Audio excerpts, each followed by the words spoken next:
professional friends. I'm very happy to be together with you and to moderate this discussion about media literacy. And I'm happy that Nordic Council and UNESCO agreed to organize this discussion about how to demystify media literacy and why to demystify media literacy. And I really hope very much that after we will finish this discussion after 1 hour, then it will be a new start for good things. So I would like to start with your introduction yourself. I'm happy that we represent different fields related to media literacy. Sar is from governmental institution, and Armins is coming from NGO, and Ingus from media industry. I represent academical environment. So, but I will ask you shortly to introduce yourself, and I would like to ask Sara to start. Thank you. My name is Sara Salomaa, and I work for the Finnish National Audiovisual Institute, which is a governmental authority substitute to the Ministry of Education and Culture, and we have the legal obligation to promote media education in Finland. Okay, thank you. So, please, Vince. Hello, everyone. So I'm Arminas Varanauskas from Lithuania, Vilnius NGO, which is based there, Knowledge Economy Forum. We, as an organization, currently focusing on education and innovation fields, and one of the topics in education is media information literacy. I myself am working with teacher education as well, and also with teacher trainers, especially concerning the topic of media information literacy, together with ministry agencies and etc. And a few years before, I was political advisor to the Minister of Science and Education in Republic of Lithuania, and under that term we try to make a media information literacy issue a little bit more visible and talkable, and also put it on political agenda. And I think at least we succeeded to some extent, as we're still having a discussions on this in Lithuania. Okay, thank you. Then Ingu, please. My name is Ingus Bērziņš. I am editor-in-chief of the largest online media in Latvia, Delfi.lv. And I have also a little bit of academical background. On 2013, I got my PhD in communication sciences, and my academical interests were sustainability of public sphere during digital age. So that somehow allows me to look broader to some processes, not only from point of industry. Okay, thank you. And my name is Guna Spurava, and I represent at this moment UNESCO Media and Information Literacy Chair at Latvia. And also at this moment I'm working for Tampere University, and I spent around 15 years in media industry as well. So let's start our discussion, and I would like to start with a question about your idea what media literacy means, and what kind of knowledge really people today need related to media use to live their lives in the best way. We know that significant changes are happening in the field of media landscape, and whose changes are creating different challenges for people. So I believe that trying to discover what media literacy really means and what kind of knowledge is related is important. Are we sharing the same opinion? Please, I would like to ask you, who would start? Sarah. Thank you, Gunnar. Such a question would take a lecture or two, maybe series of lectures. But if I start with my conception of media literacy, it's not one skill or one capability, but it is a large concept that covers different kinds of life skills that are needed in today's media society. And first thing I would like to say, because the word literacy, at least in Finland, is a bit confusing because it refers directly to reading. But from my perspective, media literacy is as much producing as is analyzing someone else's doings. So, like we need to be able to read, but also to write, we need to be able to understand media content, but also to be able to participate and to create our own content. And I would divide the needed skills into three sets, roughly. First is the operational capacities and confidence and knowledge about media devices and services and content to be able to find things, to be able to do things, able to express oneself and to participate, and also to use digital services, which is very important civic skill in today's societies. Another set of skills are skills of understanding, for example, analyzing media content, and this can, when the topic is how to demystify media literacy, this can sound very hard, very academic skill analysis, but in practice, it means curious and critical attitude towards media and understanding that media content is always a result of someone's choices. It's representing world, it's not the world itself. So you need to be able to ask who made this, why they made this, what are the intentions between messages. And the third aspect, which is getting more and more important, would be a critical reflection of one's own media usage. What is the effect of my media usage to my own life and to the people around me? Mm-hmm. Okay, thank you, Sarah. You know, just it's hard even to add something meaningful after that very spacious representation of my media literacies. Maybe I will just emphasize a few parts which, at least in Lithuania, sometimes are maybe not that much emphasized of this. So I really like the term of life skills. So I think it's crucial to understand that this is actually crucial life skill. And you exist in a context, in a landscape of media. It does affect you, and you also affect it, and there is mutual relationship between that. So this is very important. And also I think, at least in our country, for some time there was understanding that media literacy or media information literacy is more about providing you a set of critical analytical skills, which is also good and part of that, but not focusing that much on prosuming, or experiencing yourself, expressing yourself. So I think in this context, when we have so much different social medias existing and different platforms providing different opportunities and forms how you can,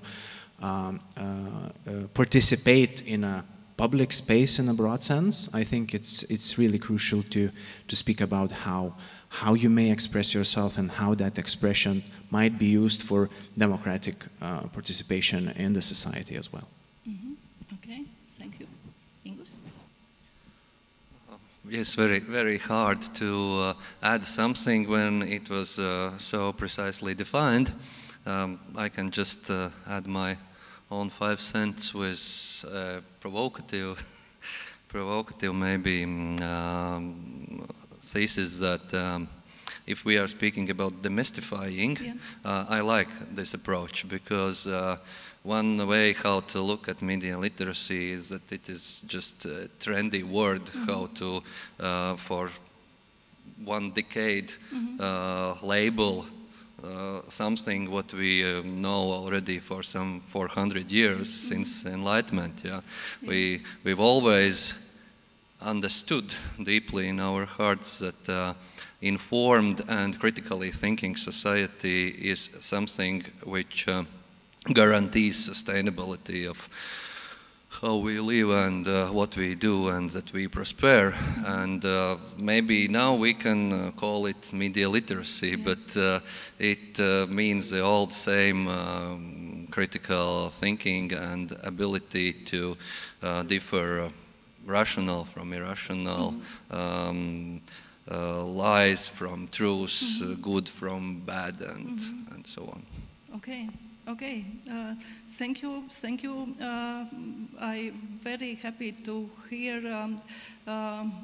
this way of thinking. And when Sar told that it would take a very long time and like a lessons for that, yes, it would. But I believe that all of us who are here, we are the ones who should find the way how to talk very shortly about it, because society needs that understanding. And I remember one project we had together with Latvia's university journalism students, and they were asked to go outside of university on streets and to take short interviews with just people on the streets asking what media literacy meant, and that mostly that answer was media what, and then I believe that demystifying is something what makes a little bit different understanding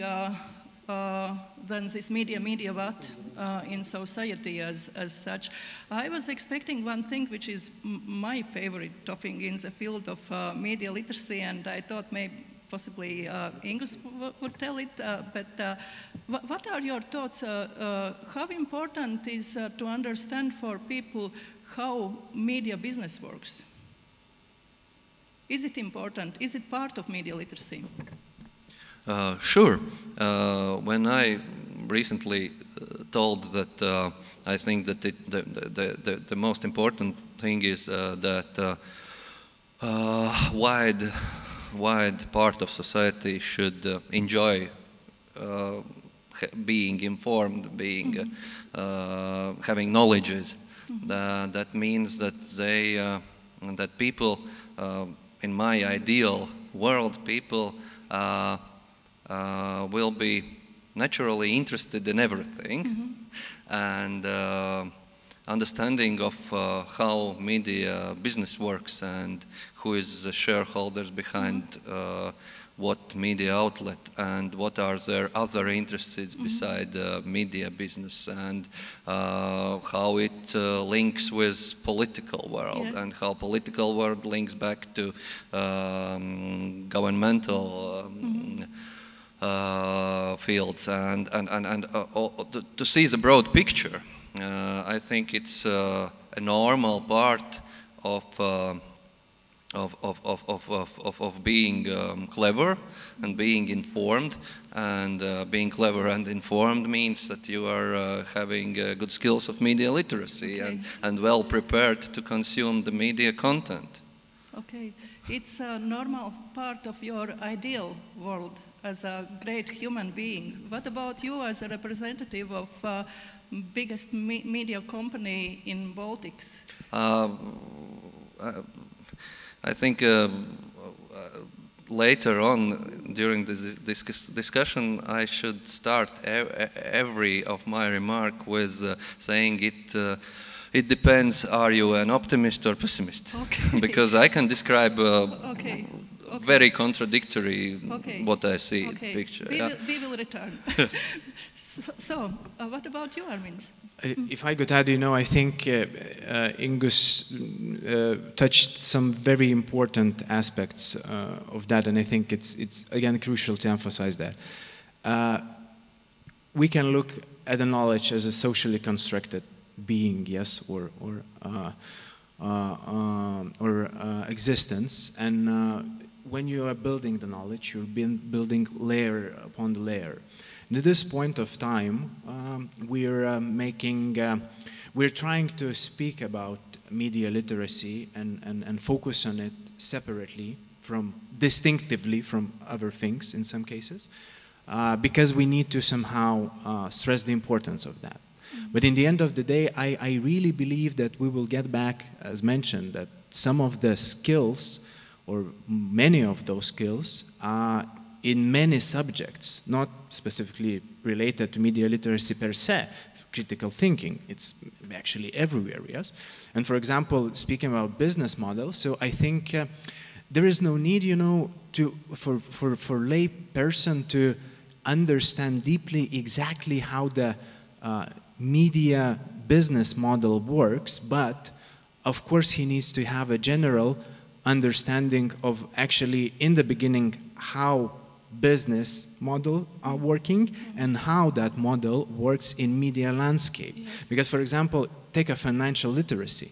If you want to help people to better plan their finances, it's very good for them to know that the shops lay some things which are cheap and easy to buy while you're standing in the quay for paying, yes? And this is what that business does. So the same underlying structures and methods are used in media as well, but in different context, in different forms, etc., etc., etc. So you think, you know, because when we speak, especially with school, well, we then tend to have so much topics what the school needs to address, but actually there are less topics. We just need to show how one piece of knowledge in one particular subject can be related or translated, transferred in different contexts. So I think then it's manageable, and I really think that it's crucial to understand that, because the business model of media, they have different business models. It definitely affects the end result. Yeah. So. Sarah, please. Well, I very much agree with the previous speakers, and I also very much relate to the topic that what can we actually expect from ordinary people, so to speak. We are media literacy professionals, so we can pile need after another. You need to learn this, and you need to learn that, and you again and again. But if we met people whose field of expertise is, I don't know, nutrition, they would look at probably at least me and say that there's one ignorant and stupid person because I don't know everything that they know. And that's why we need to be realistic, and for example, critical thinking in general, it's a hard thing, it's a lifelong journey, but if you have the basics of critical thinking, then you probably use it also in terms of media. And for example, it is actually, like you said, that there are several different working models in media industry, and it is impossible for all ordinary people to know all of them. But if you know the basics, that you look a little bit deeper on what you use and why and how it works, whether it's an advertising or social media page, I think it's something that we can expect people to do. And also, I'm very much in favor of need of not talking about media literacy per se every time we, for example, educate children, because critical literacy is critical literacy. And I personally don't like these discussions where people are saying that you need to be critical towards what you read in social media. You need to be critical towards everything that you read. And for example, when it comes to schools, critical mind is what you are trying to grow, not people who are critical towards things that you read on social media.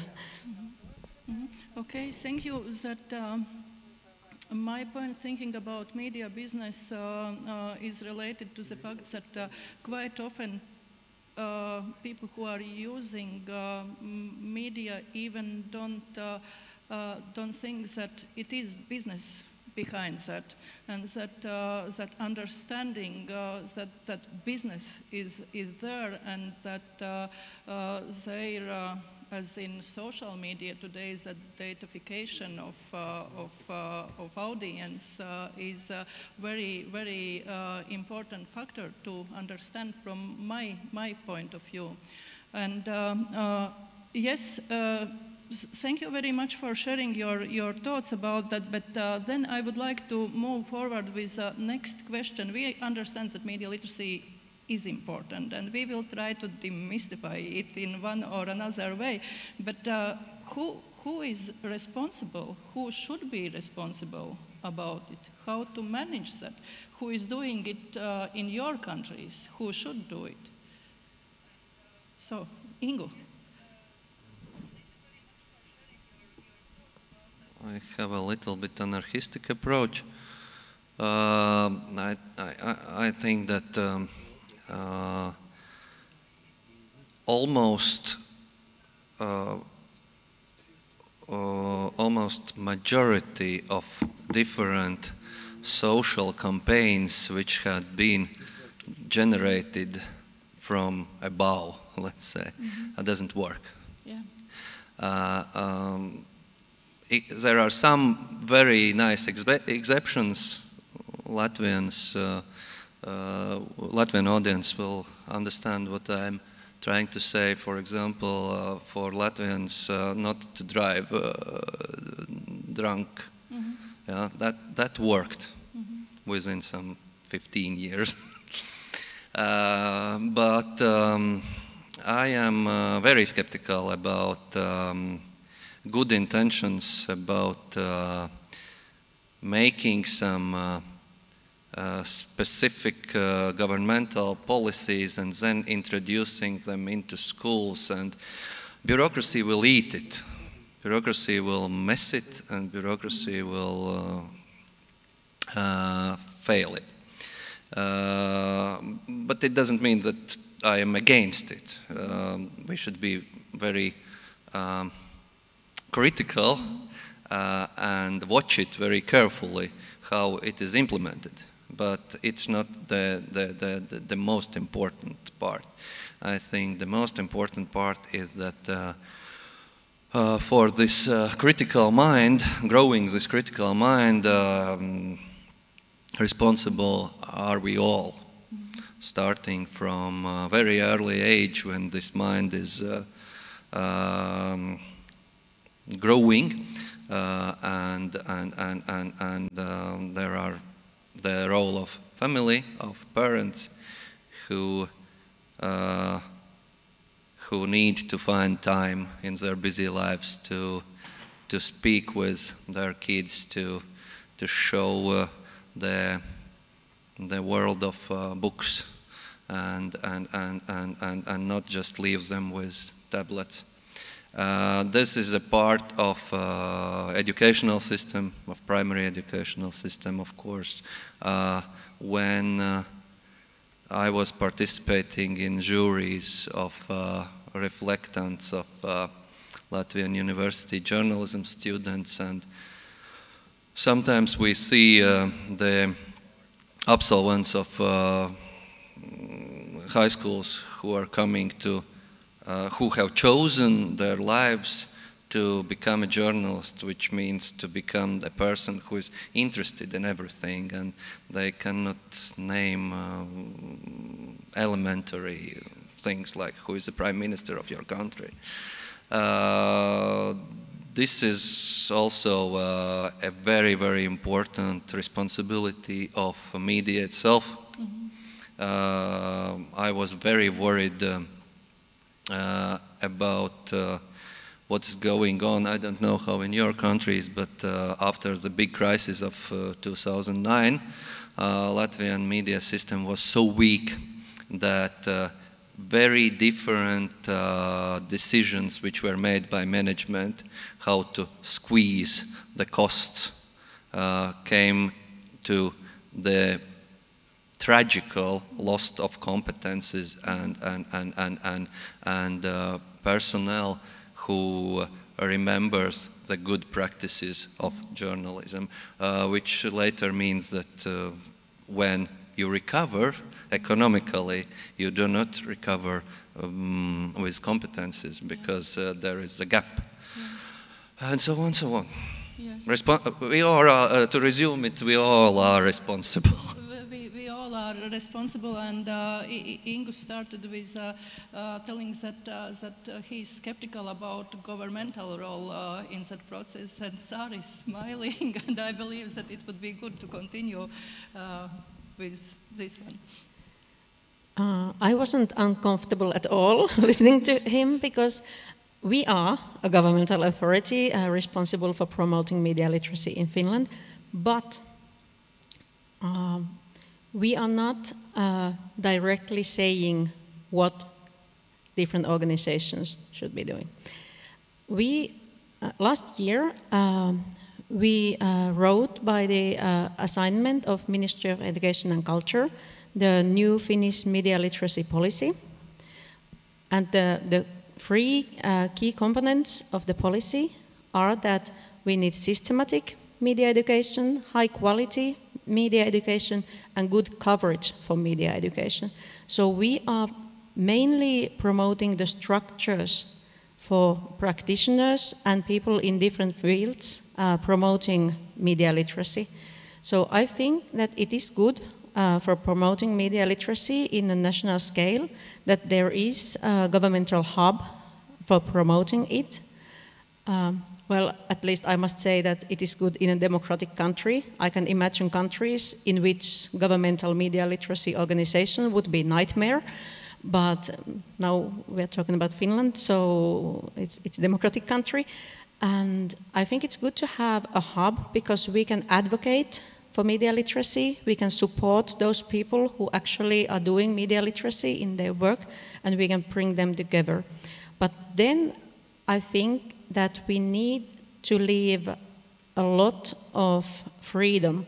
Like there is academic freedom in universities, there needs to be pedagogical freedom for teachers to teach media literacy for their own groups as they find the best.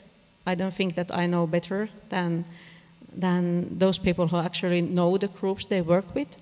So I think if I think more of a structural level, I think that we can't expect people to be media literate if we don't support them in all possible ways.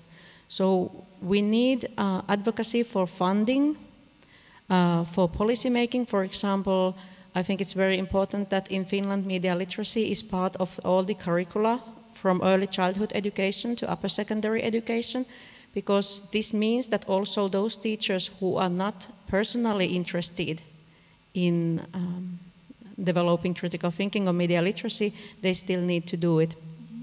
And I think it's also important to disseminate awareness of shared responsibility. So even though we are the national authority responsible for media literacy promotion, it's more important that those organizations that actually work in the field of education or libraries or so on, they have their own structures for doing their own work. Mm-hmm. Okay, I would like to ask you, we met last year at the beginning of September, and then you were presenting that your approach to media literacy, and what I remember very well, and it was a keyword for myself, systematic approach. Systematic approach to media education to make people more media literate, to live a good life. It somehow is in my memory from your speech that time. Can you shortly characterize what happened during this year? During this year, well, a lot of things. Because life is running fast, and yeah. You started to do with something very great. What happened in real life? Well, one thing what happened is that, like I told, that media literacy is part of curriculum in Finland also in kindergartens, in pre-primary, primary, and upper secondary education. But in practice, we know that there are a lot of teachers who are not really competent or feel very confident with media literacy. They are saying that, okay, this is our responsibility, but we don't know exactly what it is about. And now, Ministry of Education and Culture, they started a new development project called New Literacies. It covers several other literacies also, not just media literacy. But one thing is that since a national core curriculum is it's national policy document, so sometimes it is not so clear for an ordinary teacher, for example, that what does it actually mean for fourth graders, for example. And we are now working together with groups of professionals, also like practitioners who actually work in schools and kindergartens, that we are kind of translating this curriculum into more practical aspects. We are not inventing any new things, but we are trying to make it more concrete for them to understand, because it's overwhelming burden for a teacher if you think that now during this year I have to teach them to count and to write and to sing and to do sports, and then I should teach all the aspects of media literacy. So we are saying that calm down, it's not your responsibility to do everything in 1 year, but if you work together with your colleagues and you kind of make a map of different aspects of media literacy that you think that a child needs to learn, for example, in primary school, then you can share responsibilities, and then you can kind of cover it better than if you would try to do everything yourself and feel bad for yourself because you failed to do it. Okay. Thank you. Which means that in this year you were doing a lot to translate what you created before to translate to real users of that policy guidelines. Yes, but I still must underline that the Finnish policy is not only for children and young people. Yeah. It's for all people. All age groups or social groups. So we are also working, for example, together now with people who are responsible for libraries to also make it more clear for library professional what it means that in the Public Library Act, it's said that libraries are obligated to promote versatile literacies. So we also work with libraries, and next year we work more with adult education also. Okay, thank you. How our neighbors in Lithuania are doing? Yeah, I knew, that after Sarah it will be almost impossible to add anything meaningful. But that's okay. But I will try. I will try my best. Back to us in Lithuania. Yeah. So, I think that it's we need to reach the point, and I think Finland in some cases probably has reached that point. It must become a part of culture, and a culture is agreement, a consensus agreement between members of society and among norms which are normalized and then afterwards internalized, which means that we do it without thinking that it should be done. For example, we dress up clothes for such an occasion, not come naked. So this is what is internalized. You don't raise questions about that. So I think at some point we will need to get to that stage that it would be like modus operandi in a society as a whole, and then it allows you to different actors, either it would be public institutions or private or NGOs or whatever, also in a way in their beings promote those things all together, even if it's not agreed spokenly or writtenly. It's just how it works. It's just how you do. You always raise critical thinking, and again it gives you good things for this. But I really also share what Tingus said and his take on anarchy in a way that I mean, what we've done in Lithuania and how we try to approach the situation, I think it's really quite similar in some cases to Latvia. We try to establish a non-formal network of different organizations who are working in this field. We've done that as a ministry and as a agency under the ministry. The Laura, some of you know her, she was one of the key persons in that. But from the beginning, we wanted to invite all the stakeholders on the same table to have common and agreed agenda. What should we do and how we should go, etc., etc., etc. And I think we succeeded for one reason. Because when you, either you have a very great public administration and it allows you, to facilitate to work, etc., etc., etc. It's not sometimes the case. And for example, in our case, we had then restructure of some agencies under the ministry. The key person left the agency, and then the network was like, floating somewhere in the air. But how I know that it succeeded? Because the NGO network took over this network, that non-formal network, and said, look, okay, the ministry is now not that, cannot be the leader of this, we will be the leader of this. And I am, as a part of being executive director of NGO, I also am part of that network and also the part of NGO's network who are working on media literacy issues. So I think this is what I at least understand in my country is in a way shared responsibility, that you feel ownership of that. And I think what is also very important in that case, it's very important to agree where is, in a way, who is responsible for what. I think it's really also crucial, at least in Lithuanian part, because we have a Ministry of Education, Ministry of Culture, Ministry of Defense, Stratcom, different organizations, some of public institutions who provide funds with relation to media literacy as well, like a lot of actors. So it is really important to understand who is responsible for what, because in other case it might be very duplicate or not very efficient.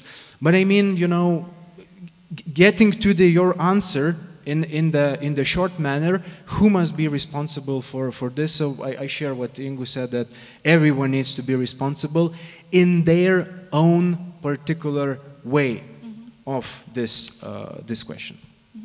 Okay, thank you. Ingus wanted to add? Yeah, you remind me about non-governmental sector, which I forgot to stress on. I think it is one of problems, how we can, one of angle how we can look at this problem is the problem of implementation. When I'm named something bureaucratical which comes from above, then this man or woman on the street doesn't understand what you are wanting from me. And the jumping over this gap and the implementation is, of course, a very hard to catch thing, which sometimes succeed because of some inspired people who can understand how to involve broader audience in what they are doing. And very often it comes from non-governmental sector, and the best example, as far as I know, is this festival we are in now, because I don't know about our foreign colleagues, but last 4 years in the garden in the town of Cēsis, where this conversation festival was held, that was the one of very seldom cases when you really can feel that something what has been for many years, something what this small part of intellectuals are worried about, and we as common people don't care about it, it suddenly pulled very different people together, and they started to understand each other and the language they are using. Okay, thank you. Sarah? I would also celebrate the great network of non-governmental organizations in Finland. I, for example, worked in 2 of those NGOs who promote media literacy before I started to work for the government. And I think it's crucial that also when I talk about structures, it's crucial that we have also such structures that support NGOs but give them a lot of freedom. So the point of NGO is to do what civil society organizations and their members want to do. So their point is not to do what government wants them to do. And that's why, for example, in our work, we want to support them. We can, for example, give them visibility in our communications, but it is very important that they are free to do what they want to do. And I think it's also very important that government provides funding. For example, in Finland, the government has provided funding for media literacy projects for NGOs for at least 15 years, and it's quite free what they want to do in promoting media literacy, and our part is to support them and to tell them that they are important also, and we cooperate with them. For example, on Wednesday we had the 9th Media Education Forum in Finland. We organized it, and media literacy professionals are taking part of it. And I think it's a very important event in Finland because it creates a sense of community between people who work to promote media literacy. But for example, in this event, we always want to give all the organizations who are willing to share the time and place to share what they are doing, and also support their networking with others. And I understand what you meant by saying that we need to have a shared view, but I think that we also need different views in promoting media literacy. So I think it's okay and it's good that different organizations have also different goals and different methods of promoting media literacy. And this is especially important when you want to reach all groups of people, like we want in Finnish policy. Because, for example, there is no point that we as governmental organizations would start to target all groups of people. For example, different kinds of minority groups, they have, for example, their own NGOs, and I think it's very good that they do their own thing in their own right.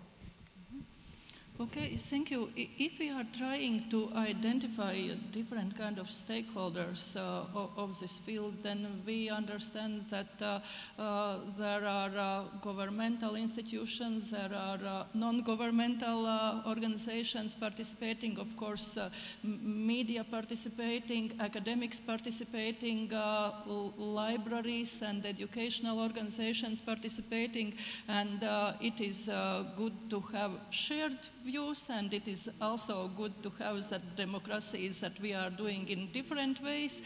But how to avoid that situation when we are doing separate activities, fragmented activities, and yes, quite often personalities-based activities, especially maybe here in Baltic countries. I believe that in Finland it is a little bit different. Still, Sara will comment if not, that we depend on finances, and in Baltic countries quite often whose financial support for media literacy is not governmental support, but it is support from what I am calling third parties, as United States, as United Kingdom, as a Nordic region. How, if you can see that there is some kind of way how to finance and how to organize that systematic way of media literacy? I think you raised a very important question, at least for Latvia and Lithuania. Probably Estonia might be as well. Many different countries might fall under this too, and that definitely you get what you measure, and measurement is decided by the institution who provides the government.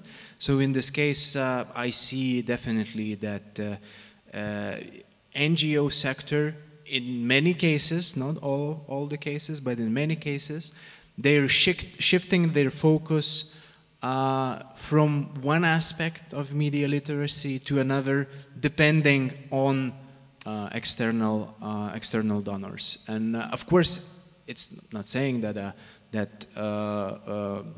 financing is bad or something. It's good and it provides a lot of benefits. But then a question arises: do we have any mechanism who allows us to balance this, and address this issue? So all the parts of media literacy, which should be covered as a SARA's institution, is responsible for taking into account that different aspects of media literacy wouldn't be left out. So I think definitely there is two things which might be done or which should be done.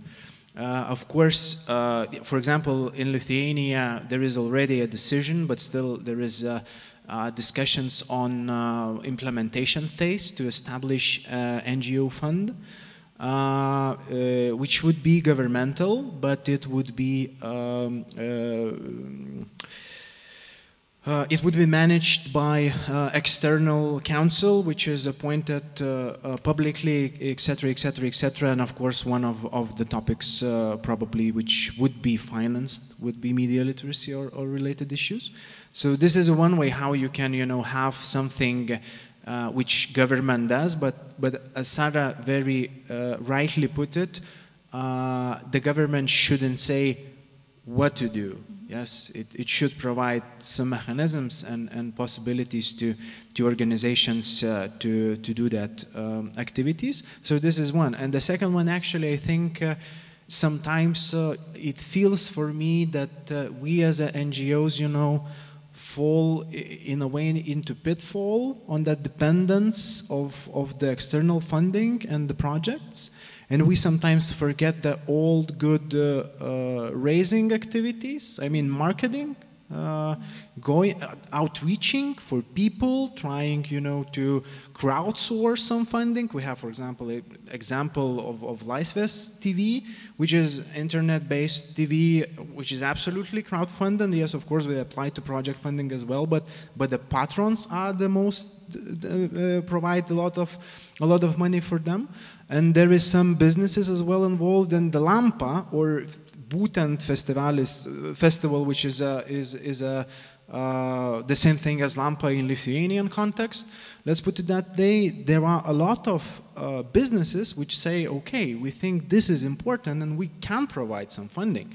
So in other ways, I think, sometimes you just need to stop thinking that government should provide this and that, etc., etc., etc., and just go out to the street and take what belongs to you and say, look, guys, do you think that this is important? Do you think that it is important that your children, would understand this and that and that and that? And many of people will say, yes, this is important. Maybe I can do something for that. So I think it's really manageable, but we need to be more open for making us not that much comfortable, not sitting only behind our computers, but trying to convince people that it is.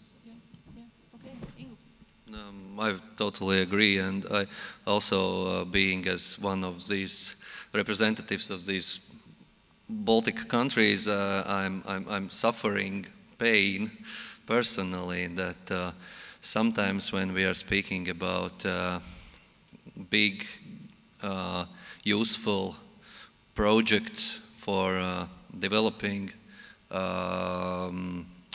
civic society, this funding is so much still third-party funding that it always calms us down as, what is this? Are we still post-Soviet transitional society?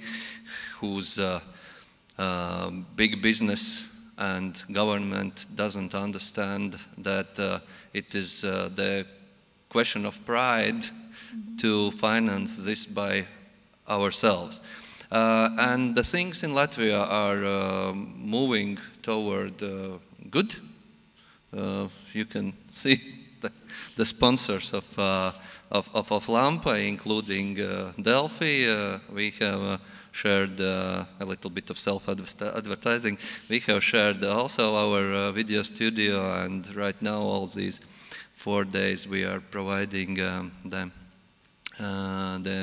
conversations to wide audience. And a little addition about government. I think that the recent elections of Riga City Council, which were held 2 weeks ago, still shows that the thinking of majority of political actors are still that even if they claim that they are very pro-Western, pro-democracy, pro-liberal, and understand the role of civic society, sometimes you can see that, oops, again they say something which means that deep in their hearts they still believe that not educated voters who cannot differ propaganda from real facts are better for them. And that's pity. Yeah, but that's very true and very realistic in today's life, unfortunately. And Sarah, please. Okay, if I won't go into NGO funding because we have better experts here about it, but this also applies this problem of project-based development. It also applies to public sector. And for example, in Finland, very often it has been also the case that media literacy has been promoted, for example, in municipalities in specific project. And then they get project coordinator, and then the project ends and the coordinator goes away, and there goes media literacy also. So I think this is very typical story across Europe. So I think that we are also moving towards the understanding, at least in public sector, that it shouldn't be project-based, because there are people who work in public sector. There are librarians, there are teachers, youth workers, and so on and so on. And the municipality or the government is paying their salaries nonetheless. So you shouldn't build media literacy project base, but you should include media literacy to initial pre-service training of these professionals. So, for example, when a newly graduating teacher goes to school, they don't need any media literacy project to carry out media literacy because it's already built in their professional thinking that this is part of my work. So I don't need any external media literacy coordinator to come to my class and teach media literacy to kids, because we can just take newspaper and go through the articles and discuss about them with kids, because this is what I do for a living. And I think this is one of the most important things to advocate, is including media literacy in initial education of professionals, but it is also one of the most difficult, because universities have academic freedom and they need to have it. It's a very good thing, but no one can tell them what to include to their education programs. And that's why we need also to invest in in-service trainings on professionals. And Finland is doing a lot investing in in-service trainings. Of course, they are also project-based very often, but they are still pretty stable funding, because every year the Finnish National Agency for Education, for example, is handing out lots of grants, millions of grants for teachers in service education. That it is very important to find a way how to balance that project way of thinking and how to use the best from project way thinking and how to avoid that fragmented approach, sir. But also it is very, very important to find the way how to think about media literacy from the point of end user and audience, and that one of really main challenges here in Baltic countries is related once again with that donorship and third parts interests, and whose projects we are realizing quite often are not related to that real life here in Latvia, but related to different kind of agenda. And I hope that we will find the way how to do it differently. And I believe also that the experience from Nordic countries can be very useful here. If we can try to think about the way, what are good things that we can learn from Finland, for example, and what we really can do in exchanging our experience. Sarah, I will again ask you to start.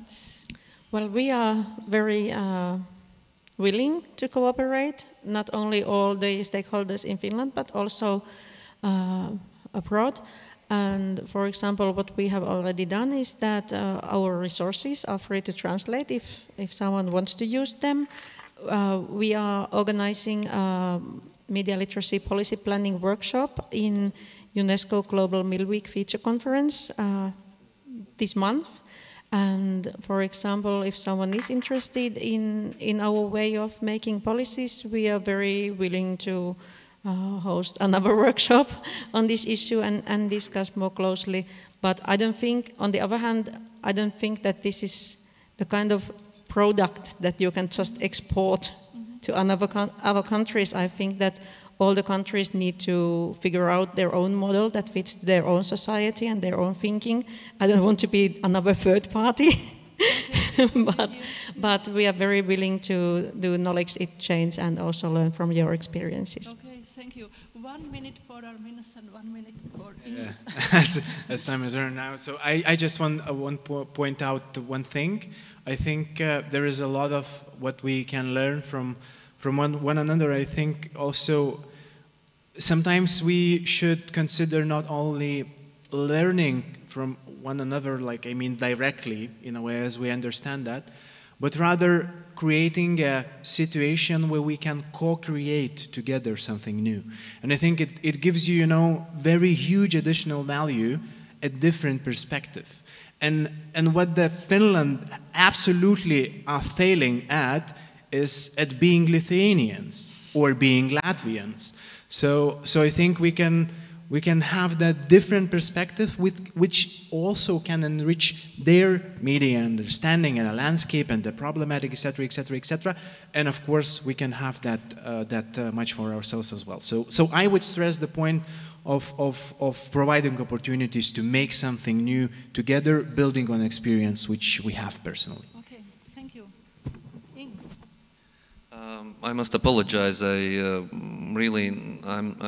do not have such big knowledge about non-governmental connections and network, so I can speak only about industry, and I think that what Latvian media professionals should understand every day, that it is still a far way to go to make their products perfect, and we should think about how to get either from Finland or from other experienced countries to share the experience of professional media, of their ways how they do honest and high quality business, and that's what we are doing right now. Yeah.